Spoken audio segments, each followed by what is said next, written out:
We've had social media on our list of topics to discuss since we started this podcast, but it always felt too big and too complex a topic for us to tackle. But recently, following the ban in Australia for under-16s and the debate that's happening here in the UK, we thought we really needed to get stuck into this. And we have the ideal guest to help us, creator of the Periodic Table of Emojis, Amit Singh Kalley. Welcome to the Gen XZ Exchange. I'm Chris Perkins, Gen X parent, now 50-something empty nester. And I'm Lily Perkins, Gen Z career explorer. We swap insights on career choices, work and life in general. So whether you're a Gen X parent trying to figure out midlife's challenges, or a Gen Z young professional or student figuring out adulthood, you're in the right place. Amit Singh Kalley is the founder of For Working Parents, an organisation that supports parents, workplaces and educators in navigating modern parenting challenges with particular expertise around digital literacy and helping parents understand how teens communicate. Amit was a deputy head teacher in a secondary school for over a decade and is a parent, and he brings all of that frontline experience to bear with the young people and families that he works with. You probably know some of Amit's work from the Periodic Table of Emojis that he created, which went viral around the world shortly after the Netflix show Adolescence started to cause a stir. Amit, welcome to the Gen XZ Exchange. Thank you so much for having me, Chris. I'm really looking forward to a good conversation. Yeah, so are we. Just on that first point, I have to say, like so many other people, I was mesmerized by Adolescence. Great piece of TV. And up to that point, I had an almost non-existent knowledge of what all these emojis signify, apart from the thumbs up emoji. Lily will tell you that I'm good at using that one like any dad should be. The only one, Yeah. How did you get to know what they all mean and what gave you the idea for presenting it in such an accessible way? It was a combination of some of the ones that I already knew and some sort of research on things that, police, charities, governments from around the world had sort of picked up on. So I just collated a lot of research on the way in which emojis are used in different contexts. I wanted to make sure that obviously adolescents dealt with the kind of the manosphere and the incel community, but I thought actually there's emojis that are used in different ways in all sorts of walks of life that young people are exposed to. So I thought, I got the idea from a friend of mine actually who said, originally I created a document and he said to me, no one's going to really download or read an 11-page document full of emojis and text. It's got to be something presentable. And he gave me the idea of a sort of, educational-based periodic table. And so I spent quite a few hours putting that together, categorizing them. And I just hit post thinking, a few people might want to download it. A few people might find it useful. And before I knew it, it was just, it didn't just go viral here in the UK. I mean, I was getting requests from all over the world for copies of it and to talk about it. And it just, it was featured all over the media. And I guess it just shows how little I think parents and adults knew about the way in which some of these emojis can be used. I mean, context is really important, obviously, but how they can be used. So that's a little backstory behind that. Cool. It's obviously really needed at the moment to kind of bridge that gap in understanding between parents and their kids and the generations. So on that note, how do you keep up to date with how teens in particular are communicating in order to be able to help parents navigate this ever-changing, literally always constantly changing landscape of the digital world? It's difficult because, as you say, it changes all the time. So if I'm presenting to an organisation today, some of what I said might be irrelevant tomorrow, or there might be new stuff tomorrow that I didn't know about today. So it's trying to keep up with all the things that come out, keep up with all the research that's being done, keep up with all the things that are being released by, as I say, police, government officials, and so on. And then just trying to put that all together into bite-sized ways that people in my community, people that might follow my work, are able to access. So the resources that I create are all my own, but the information that I get for those resources comes from all over the place. And it's just, I mean, some of the things are obviously fairly static, like, the risks of Snapchat or the risks of Roblox. They don't tend to change too often, but apps come and go. And if we, if we go down the route of a social media ban here in the UK, then there will be apps that will fill the gap of those that are not on the banned list that, kids might start migrating towards. And it's just making sure there's that awareness piece. I think whatever the government decides and whatever we decide to do as a country, the education cannot stop for young people, for parents, for teachers, that idea of understanding the digital world and, not being an expert in it, but just having a basic grasp of it. So many adults lack. I think is absolutely crucial. Absolutely. No, I'd have to agree with you there. So, yeah, for Gen Z listening to this who either feel like they're being constantly watched or monitored by parents, or maybe wish they were being monitored a little bit more closely and had a little bit more support from parents when it comes to online spaces, what is it that you think adults still aren't getting about the pressures of social media? I think one of the things that I find with all the parents that I work Mhm. with is there's often two camps of parents. You've got one camp which is, very liberal and feel that their children need access to social media and need access to Yeah. everything in the digital world because we live in a digital world. It's part of who we are, and they're helping them prepare for for adulthood. And then you've got the other camp, which is kind of, the sort of extreme, which is, absolutely no access whatsoever. And there is just far too much danger out there, and we're just not going to allow any of that to access our children. And I Yeah. think it's about finding a healthy middle ground. Obviously, I would lean more towards the kind of no access camp, but I think it's really important to find a bit of a healthy ground that children do need to learn about technology. They do need to learn about all the things that are part of our world. But I reject this societal construct that we have allowed to manifest over the last decade or so, which is that social media is part of life, and therefore our children need to be on it to understand it. I reject that completely, because Yeah. children can learn about all the dangers without having to have access to those dangers. We can teach them how to navigate social media safely. We can teach them how to navigate the online world safely without them being online all the time. And so it's, for Gen Z children or young people, I think it can be a real challenge because you've got parents that are completely out of their depth, don't know anything about what's going on online, or you've got parents that are equally out of their depth and take the approach that I'm just very scared about everything and we need to, shut everything down. And it's about creating an educated society about the dangers so that parents can be more informed. Yeah. If you want to give your 5-year-old a device, that's your parental choice. Obviously, I have my view on that, Mhm. but it's your choice as a parent. But the only thing that I would ask is that decision is an informed one and not one that is based on peer pressure or societal pressure. Yeah, absolutely. And I guess for parents as well, part of the struggle is navigating FOMO as well for kids, because like you're saying, everyone's online. And you've said that when adults panic, teenagers just get better at hiding, which can play out with friends in school, for example. So I've had friends whose parents would routinely check their phones, go through messages, pictures, search histories. And I think ultimately the teenagers were able to just outsmart them and come up with burner accounts and find ways of getting around those checks. So would you say that's similar to what you've seen in real life as well? Yeah, it is. It is. And there is a worry about parents being overly, the security is a bit too Yeah. high, i.e. every day I want to check your phone, I want to see who you're messaging, I want to see what you're doing. And what they don't realize is that, young people have vault apps where they hide things behind a calculator vault, for example, and that's something a parent has no idea about. Mm-hmm. Really what we want to get is, what I'm finding is that in the home, there is a wall that has been built. And, Yeah. that wall has been built between parents and children. And both parents and children are responsible for putting the bricks into that wall, actually, Mhm. because there is, a lack of trust, perhaps, or a lack of a safe space, perhaps. And it's about how do we break that wall down, because children need their parents, but they need their parents to be, on top of things in a safe, sensible, supportive kind of way. So one example that I always give if I'm coaching parents around digital kind of habits, it's actually changing the nature of the questions that we ask. Yeah. So one of the classic things that parents often ask their children is, how was school today? Terrible question. Fine, yeah, whatever. Yeah. Exactly. And I'm guilty of it myself. You get the shrug of the shoulders, it was fine. And then where do you go from there? What does a parent say next? So actually what we need to say, if your child is online, I always say there's 4 questions that we need to be asking every single day. And those are, how was your online world today? Did you see anything online today that made you feel uncomfortable? Mm-hmm. Did you receive anything online today that you didn't like? And did you send anything to anybody online today that maybe you shouldn't have done?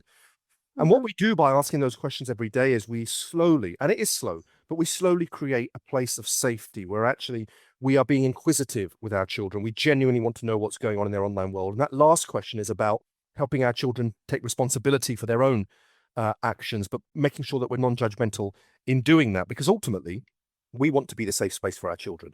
When something goes wrong in their online world, and I use the word when, not if, because Yeah. for every child, something will go wrong. 100%. So when it goes wrong, you want them to come to you. But in my experience, both working in education, the work that I do now, parents are often the last people that find out. And, it's about breaking that wall down by rebuilding that relationship in the home around healthy, screen habits, safe screen usage, education, constant discussion, not rules, not telling off, not confiscation. Yeah. Scolding and embarrassment, it just puts more bricks in that wall, doesn't it? That's what happened to my friends who were Absolutely. having their privacy invaded by having their messages read and so on. It just makes them want to retract and not speak to their parents. And if something then was to happen, it's like you said, your parents are going to be the last person you go to because you feel vulnerable and shamed. So yeah, 100%. Those 4 questions I feel like would be really useful. It's interesting. Do you feel like hearing this, Dad, maybe if these kind of questions were being introduced into homes, it makes it just easier to have those chats? Yeah, I guess it was early days of smartphones for you, sort of early kind of 2010s, but we didn't ask questions at that set that you had, Amit, which I think is a great set of questions to open up the conversation. One of the things that was a big influence on me was reading Jonathan Haidt's book, The Anxious Generation, last year. My jaw just hit the floor. That first chapter that shows you sort of by every measure, mental health and well-being for young people all started to decline about the time that smartphones and social media came along. And he talks about how we've accidentally created this phone-based childhood, and that it has to be a balance between what's happening collectively and individual parenting. Does that resonate with what you're seeing? It does. And, the book was fantastic. It was an eye-opener, for us that work in the space, but, also as parents. It is, the research and the data is absolutely clear. You can't argue with these academics that research for a living. They don't have an agenda. I don't think most of them have an agenda. They are presenting to us the damaging findings that, the impact that social media is having on our young people and screen time is having on our young people. I mean, when I worked in education, back in 2019, I banned mobile phones in the school that I was at. I led on a ban. We raised money for lockers. This is before kind of pouches came about. We raised money for lockers. We installed lockers in every classroom. We rejigged the timetable. So form was in the morning and form was at the end of the day. So you lock your phone in the morning, you collect it at the end of the day. I did some data collection from the young people and parents at the end of that academic year. And it was overwhelming. The general happiness of young people had actually gone up, and they were really worried about that because they were anxious about not having their phones. The mental health issues had gone down. Cyberbullying had gone down. Anxiety levels had gone down. We no longer had teachers worried about being filmed in class, because before that we had some students who were filming teachers to demonstrate how bad their teachers are in their view, and to prove to their parents, look how terrible this. I mean, it was just an awful, awful environment that had been created where young people felt almost like it was their right to be able to film teachers. And I was at a school recently doing some work at a school that hasn't banned mobile phones, and obviously I made my feelings very clear. And what they had is students that were taking pictures of teachers and then using Grok, which when it first came out was, and then manipulating those images and showing teachers in bikinis or showing teachers kissing students, and things like that they dangerous. Can destroy a career in an instant.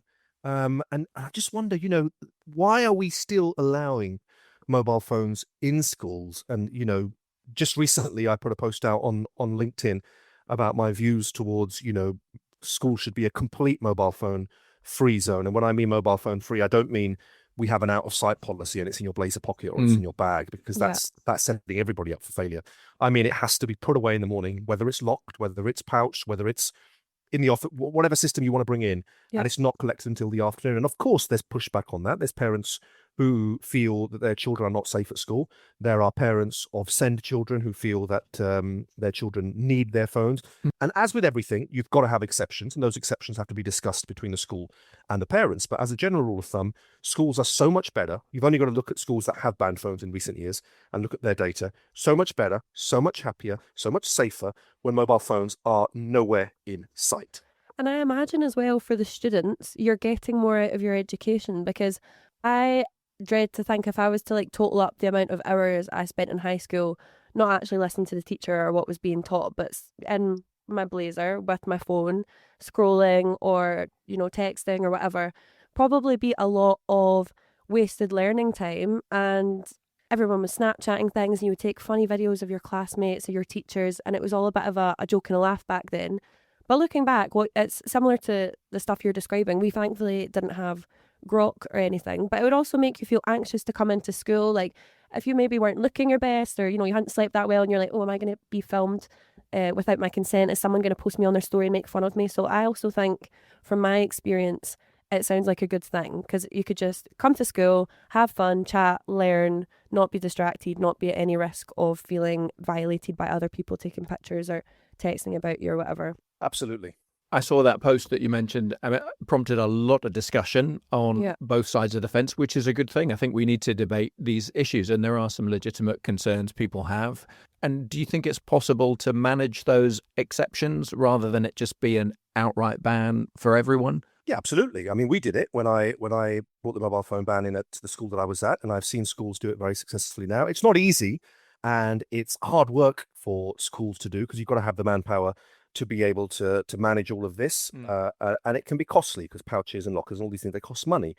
But the way I see it is this has to be an absolute priority. And when I speak to school leaders who say to me, we've got a ban, which means that, mobile phones can't be seen. And actually, children here are very compliant, and we don't see many phones. I just got to walk around the corridor as a stranger who doesn't know these children, and I see phones out and about. So I think there's a bit of denial there from these school leaders, who perhaps don't feel confident enough to take the bat along, because you are going to get pushback from parents. You are going to get pushback from students. It's not an easy thing. It's going to cost money. It's going to take a lot of planning and logistical organization. I get all of that. But I think we've got to see this as a priority, because our children, as far as I see it, our children are being robbed of their childhood by screens and by social media platforms that have proved time and time again that they simply cannot, some might say will not, keep our children safe. Yeah. So, when we talk about things like a social media ban, I think the language matters there, because we're not banning our children from accessing social media. We're banning social media companies from accessing our children. And that, I think, is really an important piece of language there. We're saying that you can't keep our children safe.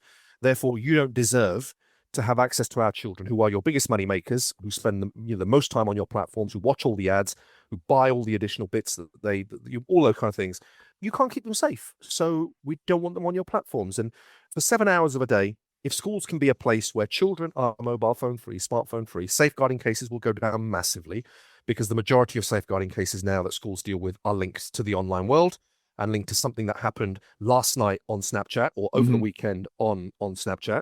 So it's a win-win for all. But like I said earlier, we've fallen into this societal construct that, there's nothing we can do. Phones are part of our lives, and that's it. That's the end of it. But once upon a time, cigarettes were part of our lives. Everybody was smoking. Kids were smoking because it was just the done thing. But we managed to get out of that relatively okay. I'm not saying young kids still don't buy cigarettes. Of course they do. But imagine how many would buy cigarettes if we didn't have a ban in place. It's context, right? I was speaking to you about this, Dad, because when we were chatting about this episode plan, I said, I think we will look back on kids having the access to social media platforms that they had as comparable to how Grandad used to smoke when he was like 10 years old.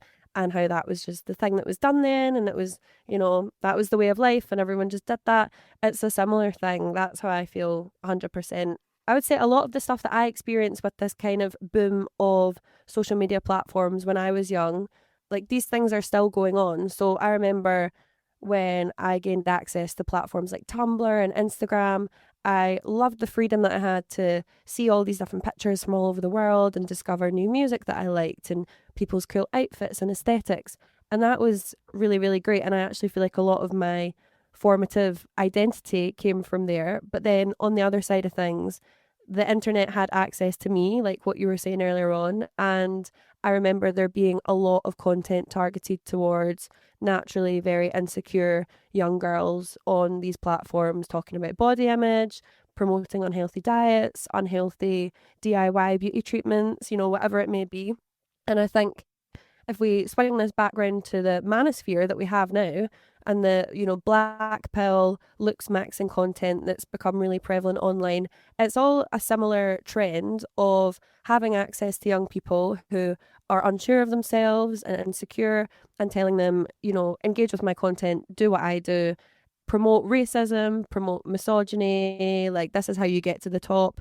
And it's grooming essentially. And I think what you're saying about stopping giving social media platforms access to your children rather than stopping children having access to social media is a really, really good point. Because I think looking back, when my brain was very squishy and malleable and impressionable, some of the stuff that I saw online did leave a lasting impact. And I'm sure all of the looks maxers and black pill creators that we're seeing today promoting things like bone smashing and terrible diets and injectables and all kinds of things to teenagers, it's really damaging, and it's not stopped in the whole time that we've had social media. So it's not going to stop. It's going to get worse. Yeah, absolutely. And, I deal a lot with young people that have fallen, into the kind of manosphere. Yeah. And there is also the issue of, as you mentioned, things like online grooming. And there's a big sort of issue around sextortion at the moment, mainly boys.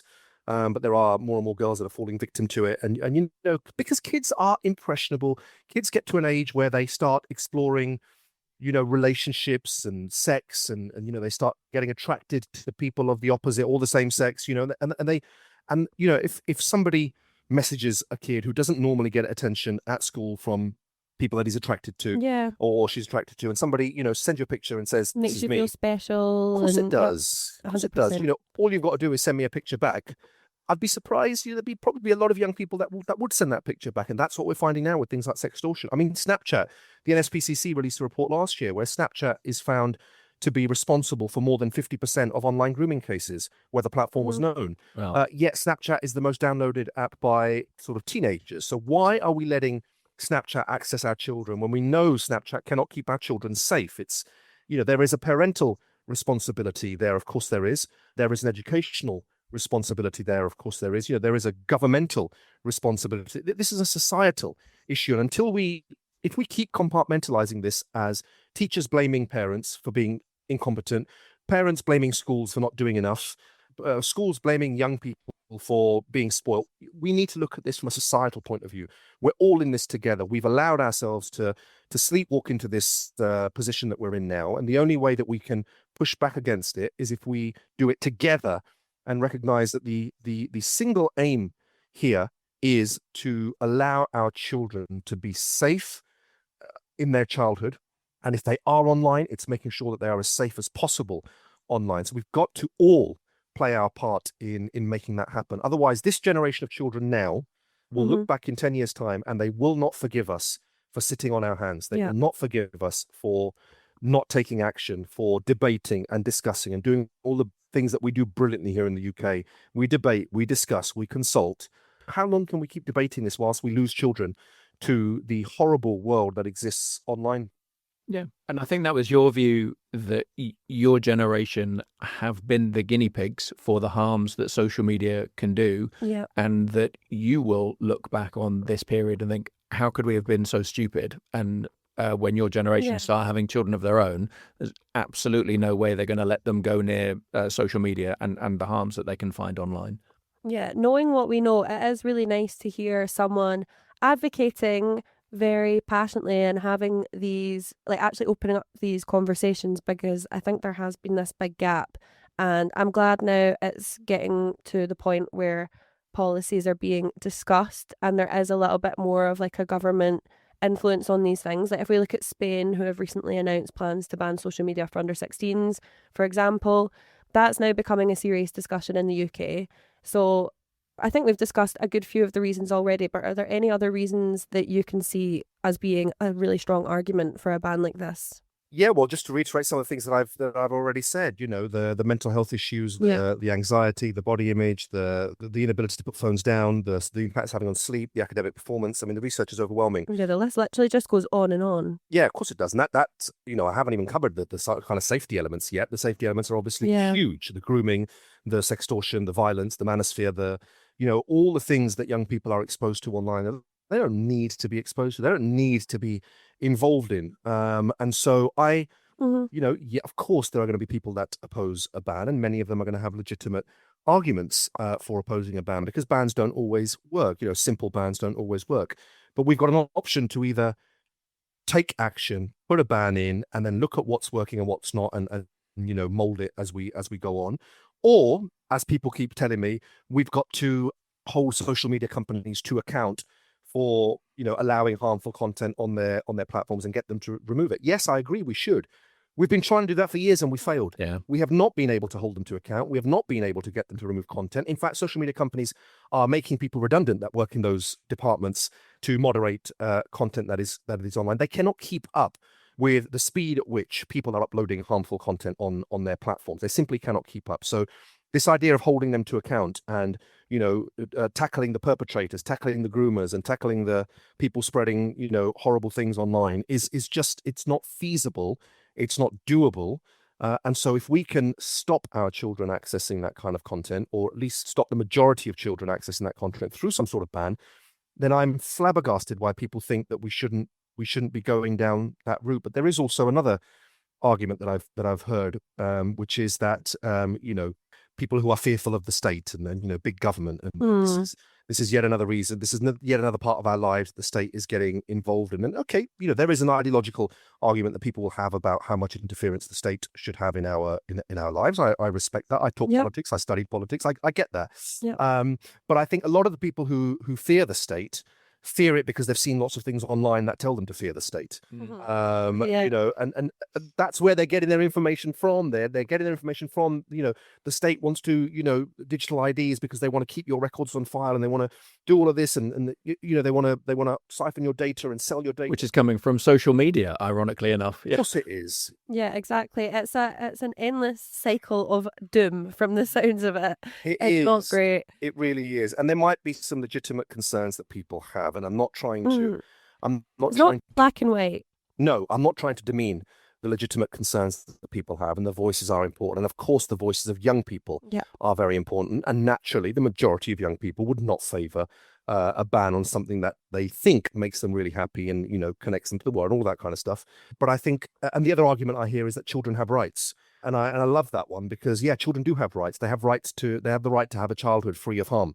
And, if my 13-year-old says it's my right to be on social media, I would say, absolutely not. I'm your parent. Yeah. I am your guardian. I will decide what I think is appropriate for you. We can have a conversation. We can have a discussion. You can try and persuade me as to why you think you're right. But when we start talking about children's rights, I feel very lost in that conversation because I don't know when we start, when children suddenly start having rights to access things that can harm them. I don't get it. The dissertation topic that I'm doing relates to this a lot because it's talking about young people's access to pornography and AI pornography and porn literacy. And one of the studies that I was looking at spoke about how the average age that kids are accessing that kind of thing is between 9 and 11 now, with reports of children as young as 6 stumbling across stuff like that on social media. So I would fully be behind you there with what you're saying about, kids have a right to be on social media. It's like kids do have a right to a peaceful, harm-free, safe childhood, 100%. Absolutely. A ban is a blunt instrument, but I think it would create space for us to pause and take a breath and figure out what might be a longer-term solution. And when you introduced a ban in the school that you were in, Amit, I would imagine for the parents who were concerned about social media, it probably came as a huge relief to them because peer pressure is such a compelling force to kind of cave and give in. But if it was just not allowed for anyone, did you find that gave people the breathing space, or you were at least able to have the conversation with them and the rationale behind the ban at school? Yeah, I mean, we did consult parents. I think it's important to have all stakeholders, have their say. The majority of parents were very much in favour of a ban in school, but there were some that had concerns. There were some that brought up some of the arguments that I've raised today. And I think a lot of them felt that sense of relief that actually, my son or my daughter is now going to go to school and be educated, and not potentially be on Snapchat and not get into trouble for filming teachers or filming fights or whatever they were getting into trouble for. But I was very clear to parents that we can do our bit during the time that they're with us. There is still the educational piece for you as parents at home. It can't be that they spend 7 hours without their devices when they're at school, and when they get home, they're on their devices for the next 7 hours. There's got to be a joined up kind of approach here. We've got to be partners in this. And some parents, I think, struggled with that. And the peer pressure is huge. The peer pressure, I think, is huge. My friend has got a phone, or my friend has got this app. I want this app. But it's also worth noting peer pressure in the parent community is huge as well, because parenting is an incredibly judgmental industry. It really is judgmental. We judge each other you're too strict or you're too lenient. Oh, give them a phone. What's the big deal? How dare you give them a phone? Your kid's spending too long on their screens.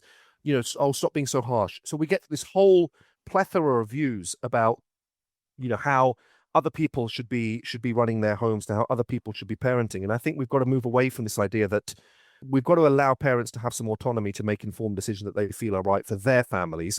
And that doesn't mean it's the same decision that you might make as a parent. So, if I want my children to be screen free till they're 16 and another parent is giving screens at 11, fine. That's your choice as a parent. This is my choice. I respect yours.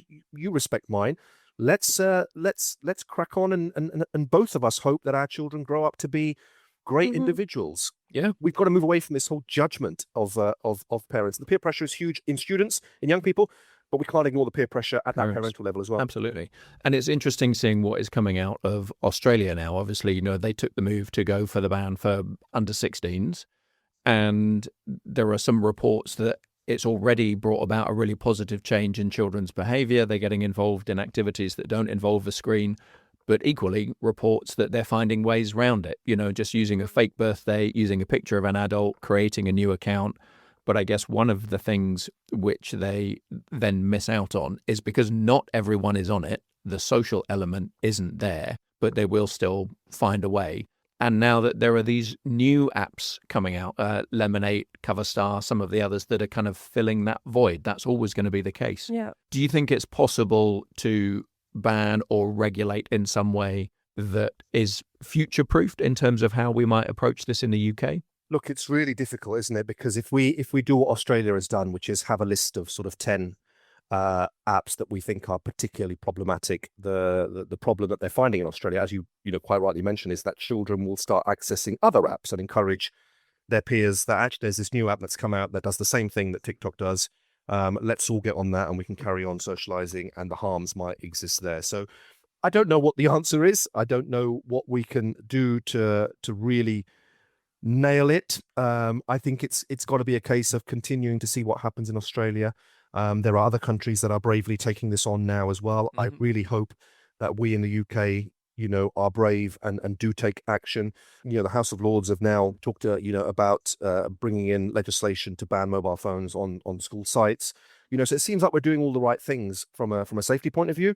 Implementation, of course, is going to be difficult, which is why I think the education piece is still so crucial to carry on. That just because my child goes to a school where phones are banned and lives in a country where social media is banned, that doesn't mean they're safe. There is still lots of access that they're going to have to platforms that, might end up being more dangerous because there's going to be a lack of knowledge of those apps, a complete lack of regulation of those apps that start coming up, and there might be riskier behavior. So the education must continue forever, really, because with the introduction of AI now, who knows what the future will hold. So we've got to continue that educational piece alongside any kind of ban that we might introduce. Yeah. Do you think we'll have the courage to do it in the UK? I'm an optimist, and so I want to say yes. I think the mood music here in the UK seems to suggest that's the way it's going. I mean, the House of Lords, for all their criticism and all their faults, are sort of pushing ahead with some of this. It's now down to the MPs and the House of Commons to kind of debate and legislate and create legislation. But I think the pressure from campaigners, the pressure from parents that have tragically lost children as a result of social media sort of trends or things on social media, grooming and things like that. And I think the pressure from a lot of teachers now who are, a lot of teachers that I speak to are just fed up of having constant conflict around phones. Safeguarding leads are fed up of dealing with concerns that happen outside of school and happen online.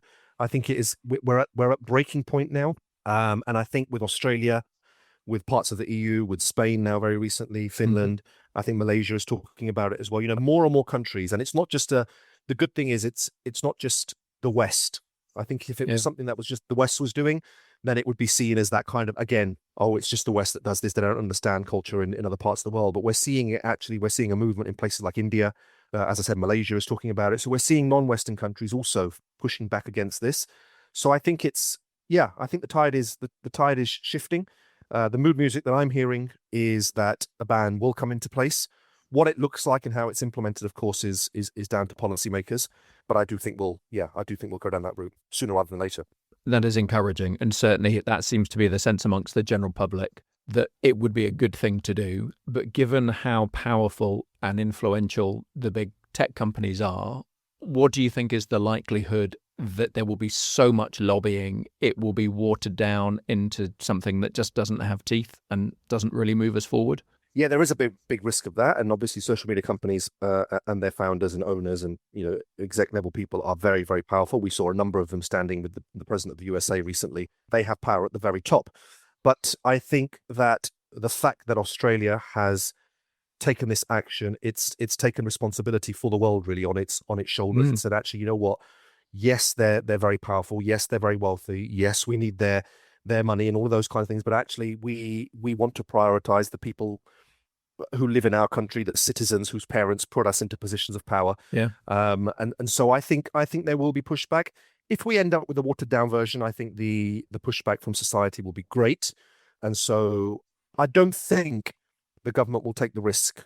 I think this particular piece of legislation where the general public is in favor, of course there are people not in favor, but the general public are in favor. If they get this wrong, I think it might be the nail in the coffin for them as a government, especially when it has cross-party support, which is quite rare. True. At the moment, we've got the leader of the Conservative Party, the leader of Reform, the leader of the Liberal Democrats. We've got general cross-party support here for a ban. So I think it would be nice to see them all working together to put this into action. Yeah, that would make a change, wouldn't it? Yeah, if they do all come together to do that and resist the pressure that no doubt they'll be under from the big tech companies who are going to resist it. Because as you say, they've avoided any sort of regulation or management of the age of their users up to now. I think one of the things that really struck me looking at some of the stuff that was happening in Australia that was really poignant was some young people saying that since the ban came in, they realised that they weren't exposed to a lot of the negative information on social media after the awful Bondi Beach shootings. Because you can imagine everything they would have seen had that not been the case could have been really upsetting, really harmful. Traumatizing. And with the way the world is at the moment, that's only likely to continue. And again, why would we want to expose our kids to things like that? They might see it on the news, but in this sort of uncontrolled environment of social media, there's no need to expose them to things like that. So yeah, hopefully we will move in the right direction. That's how I feel when I scroll on any social media platform at the moment, as it is very depressing. Sometimes you see content that's traumatizing when we look at all the conflict going on in the world. So you're right. I think until your frontal lobe is at least not completely mushy, it would be good to not be exposed to that so young. But I am really interested to know, while we're waiting for this ban to take place and for some progress to be made, I want to know what a good conversation about social media actually sounds like between parents and teens, as opposed to what happened with a lot of my friends, where it was more of an interrogation and a scolding and a row. Yeah. So I think going back to those 4 questions, that's something that I always encourage parents to do. Yeah. I also think parents shouldn't shy away from the awful things that exist online. I think a lot of parents worry that, I've got a 13-year-old, if I talk to my 13-year-old about porn, for example, I don't want to expose him or her to porn. And I always say to parents, I can almost guarantee it's too late. Your 13-year-old has seen lots of porn. And they're not always looking for it. It's appearing on their social media. The report that you were talking about earlier, if it's the same one, it's the Children's Commissioner's report. She found that porn websites, I think, was number 4 or 5 on the list of where children are seeing porn. Number 1 was Twitter or X. Number 2 and number 3, I think, were the Meta platforms. 4 was Snapchat. So it's they're not necessarily looking for it. It's everywhere. Yeah, it's just everywhere. It's being exposed to them, the algorithms. We've got to walk the digital path with our children. If we say to our child, here, happy birthday, Merry Christmas, here is a smartphone, good luck, then, we are setting them up for real danger, because I genuinely believe that the online world is more dangerous or can be more dangerous to our children than the physical world that they live in. And so we've got to make sure that we continue the research. We've got to make sure that we have daily conversations and check-ins about that, the online experience today. Did you see anything online that worried you? Anything you want to talk about online? And, most days you're going to get a shrug of the shoulders, and most days you're going to get a kind of, look, leave me alone. But, I've spoken to parents and I've coached parents who come and say to me, actually, guess what? Today, my son said to me and showed me a video that he was upset by. And it's such a beautiful feeling that wall has been broken down, that your child has voluntarily come to you as a parent to say, I've seen something online today that worried me. And it's an opportunity for a conversation. And going back to the porn, I think there is a natural reaction from some parents, and I can speak from a cultural point of view, certainly in my culture, that, if a 13-year-old is watching porn, how dare you? That's disgusting. I don't ever want to see that again. You should not be watching that kind of stuff. All you're doing is adding more bricks into that wall. Shame. Yeah, you're pushing your kid into, you're still going to watch porn because your kid is now intrigued. So your kid is still going to watch porn. They're just going to find better ways to watch it, hiding it. To hide it from you. So I think it's those kinds of things. If you've got your Google Family Link or your Custodial or your Bark apps on phones where you're monitoring what they're doing, you're monitoring the websites they're looking at, and you're monitoring the apps they're trying to download, all of that is important. But I think all of those signals that pop up on your phone should be opportunities for conversations. That what is it about this app that you want to download it? Can we research it together? Can we look at this app together, and then we can make a joint decision as to whether we think it's appropriate. Let's research it together. And those kinds of conversations, it's an investment. And parents are busy. Parents are busy. I get it. We're all trying to work hard, grow businesses, climb the ladder, all of those things. But if we're giving our children a smartphone, we need to realize that has to come with heavy time investment in making sure that journey for them is as smooth and as easy and as harm-free as possible. Yeah, it's about what you prioritize, isn't it, as a parent in terms of what you're doing for your children. If we imagine a future, hopefully not too far away, where maybe the social media apps are banned in the UK, I know one of the things they chose not to do in Australia was apply that ban to a lot of the gaming platforms. So things like Roblox, Discord, Minecraft. If the main social media platforms went away, do you think a lot of this harmful material and dangerous content would find its way onto the gaming platforms, and that they needed to be included in the brief as well? Well, it already has. I mean, Roblox has become a hunting ground for horrific predators. There was a case I just read about a couple of days ago in the USA where a young lad crossed state borders to go and meet his groomer. Roblox is a terrible platform for this, but I also get the other argument that games can be very beneficial for young people, and games can encourage creativity and problem solving and all of those kinds of things. But I think as soon as you put in the online element into games, that's where we are going to struggle to keep children safe. I don't know if games should be included in the ban, but I think certainly we need to be raising more awareness. And I think more and more parents of younger children are turning their back on Roblox and are realizing that Roblox isn't safe for their children.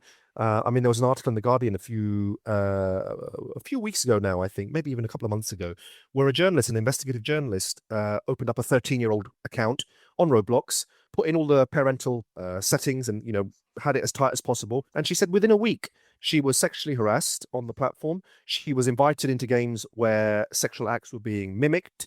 She was bullied. She was threatened with violence. That was within a week of her being a 13-year-old girl. So, you can't keep platforms safe where anybody can join them. And even if you have 95, 96% of people who are there to play the game and just want to get on with it, sadly, 3 or 4% of people who have bad intentions is 3 or 4% too many. And also I've seen parents have told me that their kids are actually playing games with each other, and the language they use and the violence that they talk about, it's just awful. And we've got to do something to manage screen time throughout a child's day. And we can't say that we don't have the brains to figure this out in terms of the people in the tech companies that can look at identity verification, all of those things, to make it as watertight as possible. Yeah, agreed. If I'm thinking back to myself, 14, 15, 16, if someone come along and said, we're taking all your social media off you, I don't think I would have been too happy. Like I said, I felt like in those years, for this generation, a lot of your identity is formed through things you find online, the different subcultures you run into online, the stuff that you encounter that's not necessarily all the nasties. There's stuff that you find that you just think, oh, this is cool and I want to learn more about this, whatever. But I also feel like I wasn't aware of like the things that these platforms were doing to my brain, essentially. How can we tell young people that this is bad for them and there needs to be more regulation and support without being patronising? Because I think that is what I would have heard all this information as a younger teenager. I would have felt like I know everything, I know what is best for me. Just the typical teenager thing. How can we avoid being patronising or condescending? Yeah, that's a good point. And I think the young voices is very, very important. And there are some campaigners that are a lot younger than me who are doing some great work based on their own experiences online. I think it's also important to listen to young people who feel that a ban isn't the way forward and try and understand why they think that. But I think it's also really important to share that research with young people. What are we afraid of? Let's show them the impact on mental health, the impact on body image, the impact on anxiety, all of that. Let's be transparent. Let's have an open discussion, because I think the worst thing we can do is make the conversation about children.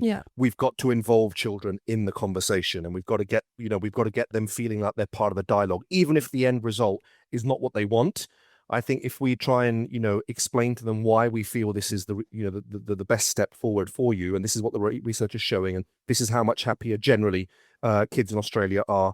I think involving them in that dialogue is really important. We don't want to lose the youth voice in all of this, because there is a risk that they will also resent us later on for taking away things when a lot of them are navigating the online world safely. A lot of them are being sensible, and a lot of them are making great connections with people that they otherwise wouldn't have made. So I think sharing that research is really important. Sharing the why with young people and getting their feedback is really, really important, I think. I like the idea of being included in the conversation, because that avoids stepping into, assuming passivity, or that young people are inherently victims and that they can't look at the research themselves and make their own minds up about the effects. Because I feel like if someone had sat me down and shown me all the statistics that we have now, I probably might have felt slightly differently if the research was actually presented to me and I was included in that conversation. So yeah, I think it's been a really thought-provoking conversation on both sides of the age spectrum. So thanks, Amit, for being so generous with your time and all of your experience in this field. If people want to find out more or follow up with you in terms of the work you're doing, where can they find you? Yeah, sure. So I do lots of work in this space in supporting parents in the workplace, at schools. My website is www.forworkingparents.com. They can find me on Instagram and TikTok. The irony is not lost that, I talk about social media and it's dangerous for young people, but all my work is on social media at For Working Parents and on LinkedIn at Amit Singh Kalley. Thanks. We will put all of those links in the show notes. And just to wrap up, if we want to facilitate more of those healthy conversations, can you give us those 4 questions again that you started off with? Absolutely. So it's, how was your online world today? Did you see anything online today that made you feel uncomfortable? Did anybody send you anything online today that you didn't like? And did you send anything to anybody online today that maybe you shouldn't have done? Fantastic. I think that's a really sound basis for kind of taking a conversation forward in a really healthy way. So thanks for sharing those with us. And thanks for joining us. Thanks so much. Thank you. It's been a real pleasure. Thank you. Yeah, that was great. Thank you. Thanks, guys. Lovely to meet you both. Cheers. Bye-bye. That was a really worthwhile conversation. I think we have, in some small way, done justice to the topic that we were a bit afraid to head into. What do you take from it in terms of the place we're at now in the UK as far as social media is concerned? Well, I think it was really encouraging to hear Amit say that he thought a ban was on the horizon, because my views on this, especially in the last few years, especially post-COVID, especially with the rise of the manosphere, I just feel like so much harm is being done to young people, and there's very little engagement from the people who are supposed to be looking after us, whether it's parents or the government. And I think he's right. It's breaking point now, and it's time to actually address this and for there to be something done about it. So it was really encouraging for him to say that was maybe on the horizon. And then also just the stuff about the thought of having a phone ban in schools, like thinking back to my high school years and how different that would have made my experience. Yeah, it was just really encouraging to hear that they'd actually managed to do that and that it had such positive effects on the school. Yeah, what about you? Yeah, I think obviously when you and Charlie were going to high school with phones, it was early days of social media. Things hadn't maybe got quite as toxic as they are now. But I wish we had had those 4 questions that he gave us.